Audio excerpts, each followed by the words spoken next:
Good afternoon, guys. Good afternoon, good afternoon, good afternoon. Wherever you are watching us from, thank you for coming back. And if you're a new subscriber, thank you so much for coming.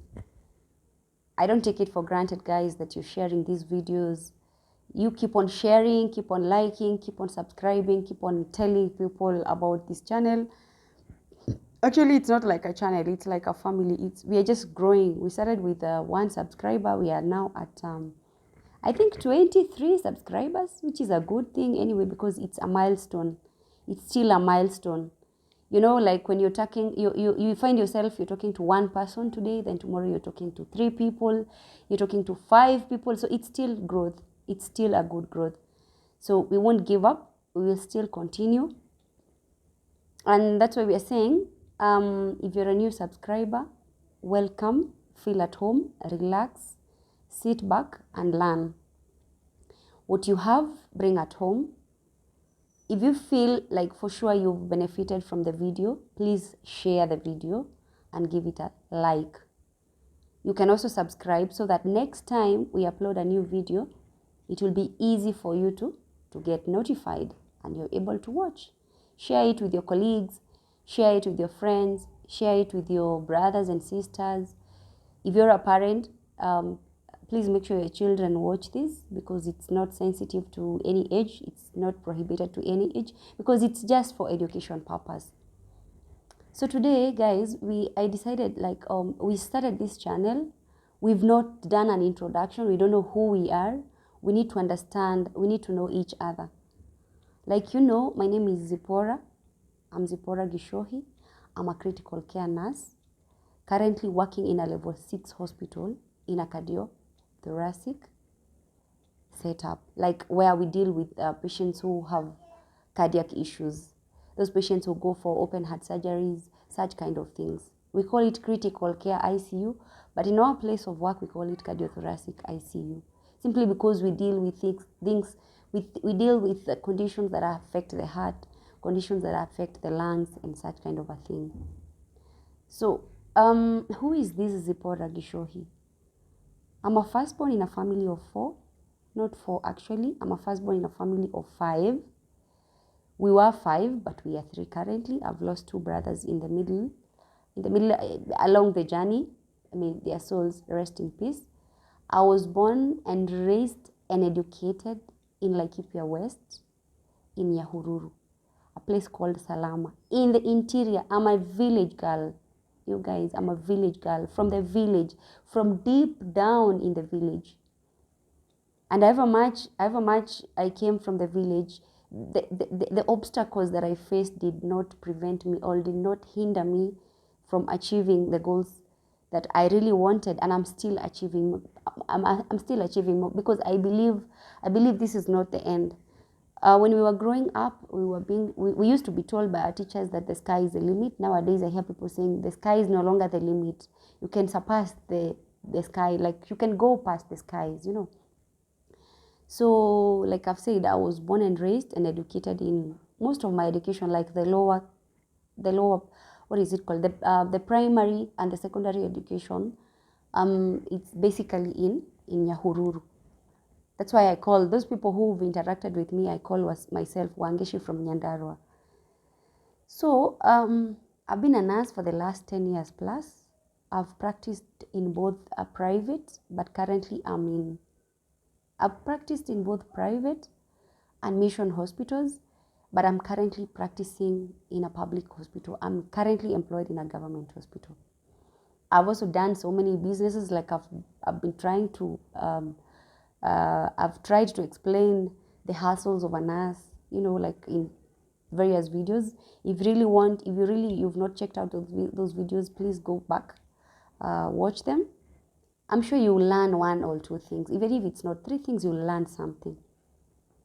So my nursing journey started back in 2006, after I completed my 4th form in 2004. So I stayed home a little bit. I worked as an untrained teacher back in the village, because I really wanted to pursue my nursing career. And There were those cut-off grades, but by the time I was completing high school, there were those cut-off grades that got were like, you've not gotten the grades that you need for this year. Like those people who've done nursing, they understand. There is that specific year, like the government tells you, like a provision, like you can't be admitted to a KMTC, you can't be admitted, like you cannot do nursing simply because you've not met the requirements of the cutoff for that particular year. So this came 2004, I had not met the cutoff, all the requirement grades of something. Came 2005, still I hadn't. So what happened is I just decided, I can't just stay at home. I need to look for a job. Because, you're in the village, so an empty mind is an empty debe, because you'll just make a lot of noise in the village. So I decided, let me just try out and look for a job. God has always been on my side. I got a job. So I worked as an untrained teacher in 2005, the whole of 2005, until up to around 2006, around May there, when I decided, this is too much. I can't work as a teacher because this is not what I was called to do. This is not what I feel like my heart wants. This is not what I feel like, it's not my calling. It's not making it. Like it's not making me feel, I'm not getting the job satisfaction. I'm not getting the satisfaction that I've been yearning for. Because all along I had been wanting to do nursing.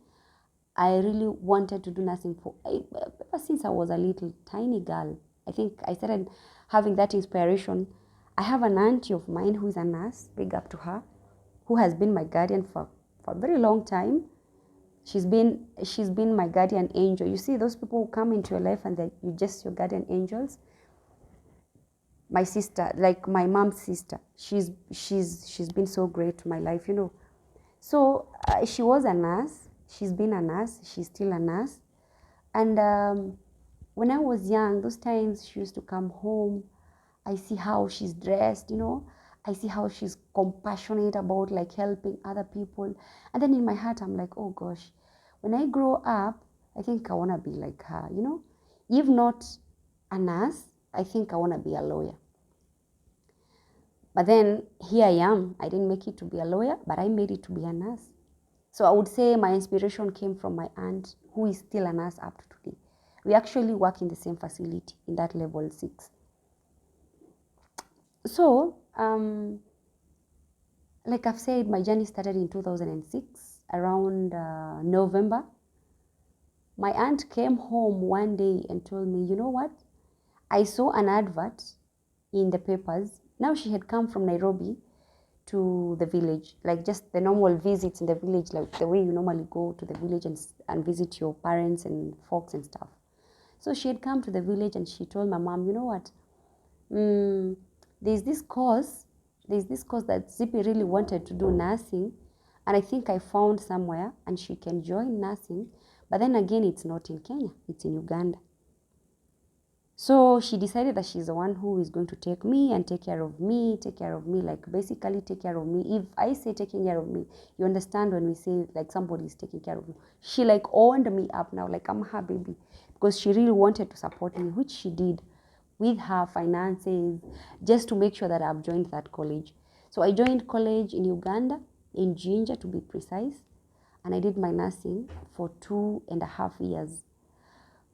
But when we were joining, as we thought, like the batch that I was with, the group that I was with, everybody thought we were going to do a diploma in nursing because that's all we knew. That, when you want to do nursing, you have to start from somewhere. And you only start from a diploma, as we didn't know anything to do with a certificate or something. So when you got there, that's the time we realized that, we were not even supposed to do, like it was not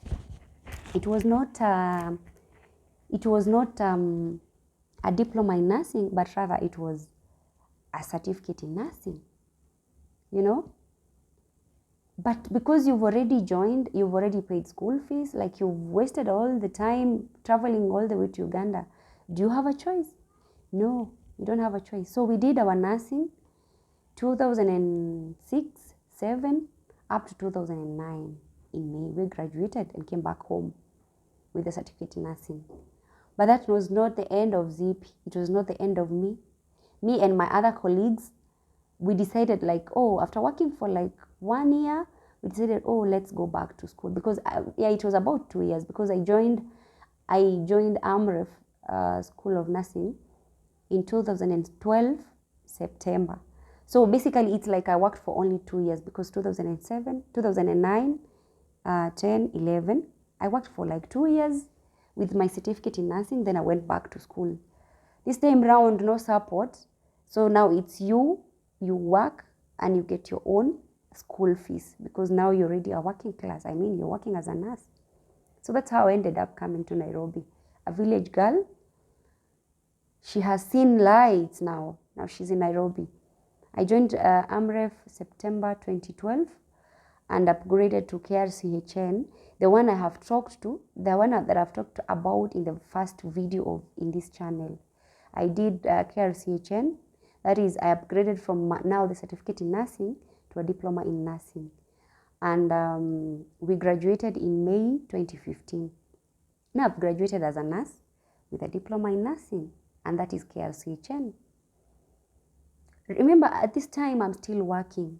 Then I got employed in a certain facility in Nairobi, which is a very good facility. But then I started working in a renal unit. It's something we normally call, nurses understand this as an on-job training. So I got trained as I was working, and then I got deployed in a renal unit. So while in renal unit, I used to see patients develop complications when you're doing dialysis. And then there's so much that ICU nurses used to come and help, like during the resuscitation, And then I felt, there's need for me to go back to school. That is now where the inspiration came from.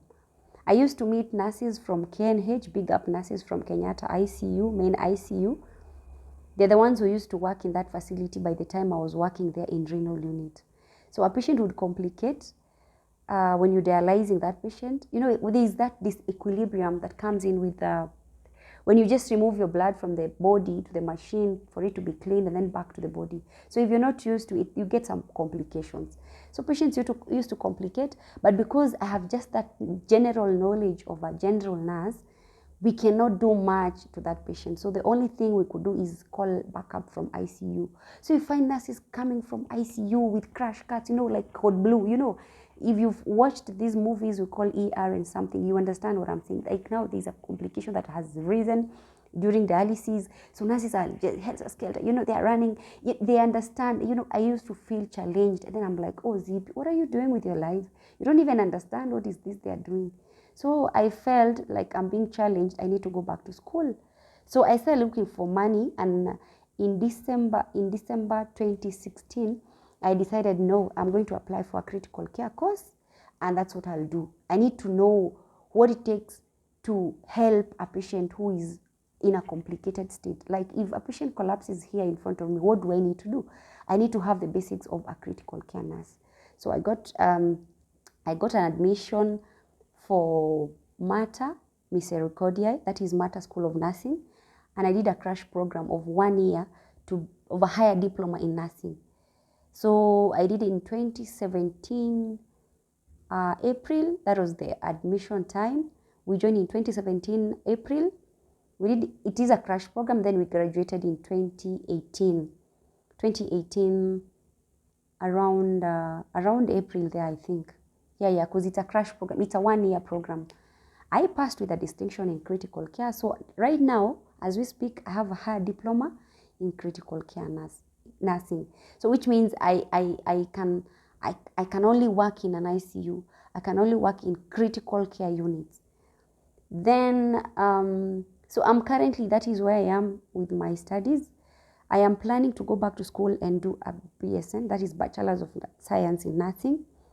God willing, next year, we are in 2023, so maybe by 2024 I'll have joined. I do like 2 years or something, and that's it. So I got employed in 2019 April in the current facility that I am with, that I've been talking about as a level 5 hospital. And since then, I've been practicing as an ICU nurse in a critical care unit. But we basically deal with the conditions that affect the heart, Maybe you have those conditions that you were born with, maybe like the congenital heart diseases. When I say congenital heart diseases, in layman's language, unasikianga watu wakisema that person has a hole in the heart. So there are some conditions whereby they can be operated on, and there are some conditions, those holes in the heart, that cannot be operated on. So those that can be operated on, they normally get to theater, the operating room, they get operated on. Like the heart is operated on, they repair the heart. Like maybe they put a patch on that hole, like wanaziba lile shimo, and then they take patients to ICU. In the facility that I am in right now, there is specific ICU for that.